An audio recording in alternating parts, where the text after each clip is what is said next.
Alors je ne sais pas si vous êtes comme moi, mais on aime facilement les petites synthèses qui nous permettent de mieux voir, de voir plus clairement ce qu'on attend de nous, ce que le Seigneur attend de nous. Alors la synthèse la plus connue et qu'il faut bien retenir, c'est quand Jésus va résumer tous les commandements en deux commandements qui n'en font qu'un, l'amour de Dieu et du prochain.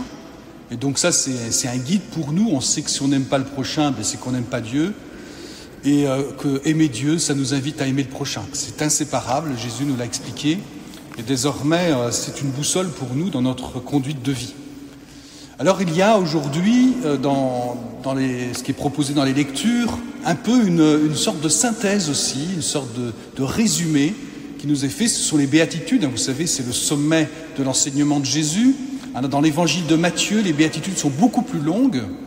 Enfin, il y en a plus, disons. Elles ne sont pas beaucoup plus longues, il y en a plus. Tandis que dans l'évangile de Luc, elles sont plus courtes, mais sont rajoutées, ce qui n'est pas le cas pour Matthieu, sont rajoutées après, non pas des malédictions. D'ailleurs, la traduction actuelle, la nouvelle traduction nous le dit bien. Hein, il dit « Quel malheur pour vous !» C'est-à-dire, il dit « C'est pas une malédiction », parce que dans la langue française, la malédiction, quand on fait une malédiction sur quelqu'un, eh bien c'est comme un sort un peu. Hein. C'est une parole, comme on dit, performative ou créatrice, hein, qui va créer du mal. Hein. Souhaiter le malheur à quelqu'un, c'est terrible en fait. Hein. Tandis que c'est pas ce que fait Jésus, évidemment. Hein. Mais Jésus, il explique un état de fait. Il dit, voilà, ceux qui, si vous êtes riches, eh bien vous êtes malheureux, etc. Si vous êtes repu, c'est que vous êtes malheureux. Si vous riez maintenant, eh bien c'est que vous êtes malheureux. Et puis, si tout le monde dit du bien de vous, eh bien aussi. Voilà, donc c'est assez terrible hein, quand on regarde, parce que ça nous invite à réfléchir. Mais c'est une synthèse où le Seigneur nous dit bien, soyez vigilants et ne vous trompez pas de combat, ne vous trompez pas d'orientation de vie. Cette manière de parler, hein, à la fois, d'un côté, prends ce chemin, c'est le chemin du bonheur, ce chemin-là, c'est le chemin du malheur, c'est ce que Jésus fait. Cette manière de parler est très ancienne. On le trouve déjà dans l'Ancien Testament, dans le Deutéronome. Je te prends aujourd'hui à témoin contre vous le ciel et la terre. Je mets devant toi la vie ou la mort, la bénédiction et la malédiction. Choisis donc la vie, pour que vous viviez, toi et ta descendance, en aimant le Seigneur ton Dieu, en écoutant sa voix et en vous attachant à lui. C'est là que se trouve ta vie, une longue vie sur la terre que le Seigneur a juré de donner à tes pères, Abraham, Isaac et Jacob. Donc on trouve déjà, mais choisir la vie, ça veut dire choisir le Seigneur. Choisir de suivre le Seigneur, en aimant le Seigneur ton Dieu, en écoutant sa voix, en t'attachant à lui. Au IIe siècle, il y a un autre texte très connu, le texte de la Didaché, qui développe aussi ce même thème. Hein, donc c'est pas un texte biblique, mais déjà au IIe siècle, on prêchait aussi de cette manière-là. Et voilà ce que dit la Didaché. Il y a deux voies, l'une de la vie et l'autre de la mort. Mais la différence est très grande entre les deux voies. Voici donc la voie de la vie. Tu aimeras d'abord Dieu, qui t'a créé, puis ton prochain, comme toi-même. Et tout ce que tu ne veux pas qu'il te soit fait, toi-même ne le fais pas à autrui. Voilà, ces deux voies que le Seigneur nous offre, après de comprendre ce que veut dire choisir la vie. Et Jésus va aller plus loin, Jésus va nous permettre d'approfondir ce que veut dire choisir la vie.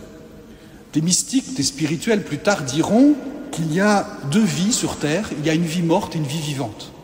Je ne sais pas dans laquelle on est. En tout cas, on vit tous, biologiquement parlant, mais soit on est mort, soit on est vivant, déjà sur cette terre. Et donc Jésus nous explique ce que veut dire la vie vivante. La vie vivante, c'est avoir comme boussole, justement, Dieu. C'est pas très à la mode aujourd'hui, mais c'est la réalité. Avoir Dieu, son enseignement, avoir Dieu comme guide. Si nous avons mis aux Corinthiens, voilà ce que dit le Seigneur. Si nous avons mis notre espoir dans le Christ, enfin c'est Saint Paul, pour cette vie seulement, nous sommes le plus à plaindre de tous les hommes. C'est dans la deuxième lecture. Mais non, le Christ est ressuscité d'entre les morts, lui, premier ressuscité parmi ceux qui sont endormis. Et donc c'est de choisir vraiment, de prendre le Seigneur comme étant notre orientation, celui qui va nous guider, parce qu'il va nous guider vers la vie. Et il va nous détourner de ce qui peut nous perdre, qui peut nous rendre malheureux et qui nous mène aussi à la mort. Ce qui nous mène à la mort, par contraste, c'est ce que nous dit l'Évangile, mais c'est que quand on met notre sécurité, notre confiance, notre orientation, notre boussole sur les choses, uniquement les consolations terrestres, la richesse, l'abondance, le repus, les plaisirs uniquement passagers. Non pas que tout ça soit mauvais d'ailleurs, mais c'est mauvais quand ça devient la référence de nos vies, le seul but de notre vie quotidienne, ou bien le fait d'avoir simplement une bonne réputation. Et le Seigneur donc nous invite à faire attention à cela. Choisissez de vous mettre à l'école du Seigneur, choisissez d'être les disciples du Seigneur, et donc d'être pauvres. Alors on peut reprendre les 4 affirmations. Être pauvre, ça veut dire attendre tout de Dieu. Ça ne veut pas dire qu'on n'a pas d'argent dans le compte en banque, à condition qu'on partage. Mais voilà, mais ça veut dire mettre notre confiance en Dieu et mettre notre richesse en Dieu. Là où est ton trésor, là est ton cœur, nous dit Jésus à un autre endroit. Et donc la pauvreté, c'est la pauvreté spirituelle. D'ailleurs Matthieu, il parle plus de pauvreté spirituelle. Saint Luc, c'est une de ses caractéristiques. Saint Luc, c'est un évangile radical. Donc en général, lui, il parle aussi de la pauvreté matérielle. Oui, il n'a pas peur. Voilà. Mais donc c'est cette pauvreté où on met notre confiance en Dieu. Avoir faim. Eh bien, avoir faim, de fait, c'est pas simplement penser au bon repas qu'on va prendre ce midi ou demain. Enfin, j'espère aussi aujourd'hui, quand même. Mais c'est avoir faim d'autres choses, quelque chose de supérieur, avoir faim des choses du ciel, avoir faim de Dieu, on peut dire aussi avoir faim de l'Eucharistie, de la présence du Seigneur. Et c'est pour cela que quand les jours de jeûne, il nous est bon, quand on peut, d'aller communier, parce que c'est la nourriture de la présence du Seigneur que l'on veut, que l'on cherche d'abord. Pleurer, ça ne veut pas dire être triste toute sa vie, mais ça veut dire qu'on ne cherche pas d'abord les consolations uniquement comme un but de vie, comme dans la frénésie, c'est très à la mode aujourd'hui. Le pape François l'a dit bien des fois, la frénésie de la culture de loisirs et on cherche que se faire plaisir, mais savoir aussi pleurer avec ceux qui pleurent, pleurer sur sa propre misère, pleurer sur son propre péché, accueillir aussi les épreuves de la vie comme étant aussi des lieux de transformation personnelle où le Seigneur va nous rejoindre. En tout cas, les pleurs font partie de la vie et les fuir, c'est un peu comme dire fuir la croix. Les fuir n'est pas bon pour notre bien profond. Et puis enfin, la vie vivante, tout à l'heure la vie morte et la vie vivante, suivre le Seigneur, eh bien, c'est ne pas chercher à être bien vu de tous, mais à cause de Jésus, parce que c'est très précis dans les béatitudes, à cause de Jésus, eh bien, d'accepter éventuellement d'être haï, d'être moqué et d'être persécuté. Beaucoup de frères et sœurs l'ont vécu dans le passé, beaucoup de frères et sœurs chrétiens le vivent encore aujourd'hui.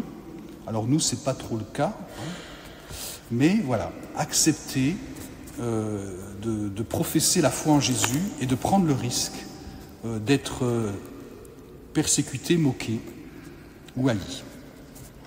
Voilà, c'est cela le chemin de la vie. Alors choisissons la vie, choisissons d'être disciples de Jésus-Christ, choisissons d'être sauvés par Jésus, d'être pauvres, d'avoir faim, de pleurer et de professer notre foi en Jésus.